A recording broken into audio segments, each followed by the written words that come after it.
Diesel मिळत नसल्याने मेहकर तालुक्यातील शेतकरी आक्रमक. बैलगाडीला ट्रॅक्टर बांधून थेट पोहोचले पंपावर. बुलढाणा जिल्ह्यातील शेतकरी आक्रमक झाले असून मेहकर तालुक्यातील डोणगाव परिसरातील एका शेतकऱ्याने चक्क बैलगाडीला ट्रॅक्टर बांधून पेट्रोल पंपावर नेले असल्याचे बघायला मिळाले.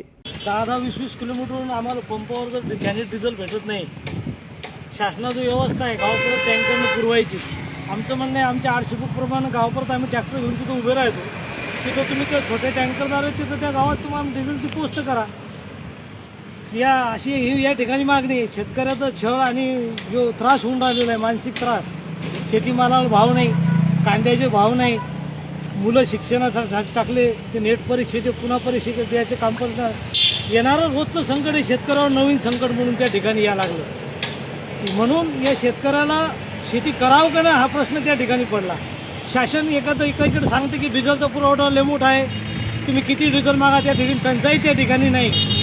पण रात्र 2-2 वाजेपर्यंत कॅनी त्या ठिकाणी बसायला लागतात आणि डिझेलचा नंबर त्या ठिकाणी येतो आणि डिझेल त्या ठिकाणी संपते. पुन्हा दुसऱ्या पंपावर तिचा नंबर घेऊन त्या ठिकाणी लागा लागते.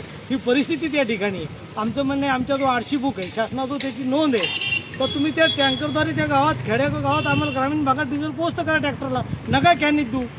ही आमची या ठिकाणी मागणी आहे. शेतमालाच्या भावाची मागणी आहे, अनेक मागण्या आहेत. शेतकऱ्यावर हे सरकार सत्तेत आल्यापासून शेतकऱ्यावर येणारं रोजचं संकट, नवीन संकट, हे नवीनच संकट घेऊन येते रोजही सुद्धा. आपण जर बघितलं तर पहिले इंधन टंचाई, भाववाढ, शेती मशागतीचे कामं चालू आहेत. एकंदरीत शेतकऱ्याला कुठेतरी याचा फटका बसतंय का? बिना फटक्याचं एक रोज भाव वाढणं चालले, थोडं करून भाव वाढणं चालले. शेतीमालाचे भाव कमी झाले. आमच्या ज्या ठिकाणी सोयाबीन सरकारने खरेदी केली त्यावर 54 रुपये खरेदी केली, ना फेडले. 200 रुपये खर्च आला, 5200 आमच्या हातात पडली. आता ती सोयाबीन 7,700 चालली, व्यापाऱ्याकडे चालली, सरकारला चालली. आमचं म्हणणं आहे नाफेडला ज्यावर माल खरेदी तुम्ही केला, त्या नाफेडचा खरेदी गव्हर्नमेंटकडे माल आहे, तो त्या मालाचं तुम्ही आम्हाला 1700 रुपये बोनस द्या. आम्ही जर प्रायव्हेटिकला असतात तर त्याचं बोनस नको होतं. जेव्हा आपण फॅडरेशनला कापूस शिकायचो त्याचं बोनस आम्हाला परत मिळायचं, तेव्हाच पणन महासंघाला कापूस लोक देत होते. तसं नाफेडला जर माल मिळावा अशी इच्छा असलं सरकारची आणि आमची, तर आम्हाला 1700 रुपये बोनस तुम्ही या सोयाबीनला द्या. आज रोजी सोयाबीन तुमच्याकडे आहे आणि आमच्या पदरातून सोयाबीन गेली, ही आमची या ठिकाणी मागणी. सोयाबीनचे दर तर खूप मोठ्या प्रमाणात वाढले. सोयाबीनचे दर वाढले, पण शासनानं सोयाबीन आमची खरेदी करून घेतली. काही मार्केटनं खरेदी केली व्यापाऱ्यानं. शेतकऱ्याचं सोयाबीन नाही. शेतकऱ्याला जे बी घ्यायचं काम पडतं ते जास्त भावात घ्यायचं काम पडायला. आज शेतकऱ्याच्या दारात काहीच नाही घरी.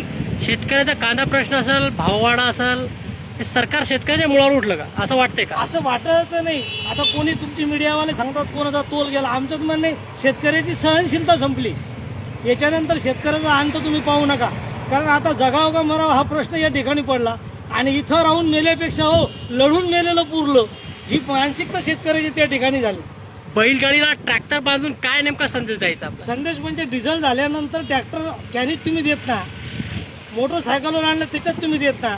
मग ट्रॅक्टर जिथं आता ज्या पंपावर आम्हाला डिझेल भेटेल तिथपर्यंत हा आमचा गाडा घेऊन जाणार आम्ही.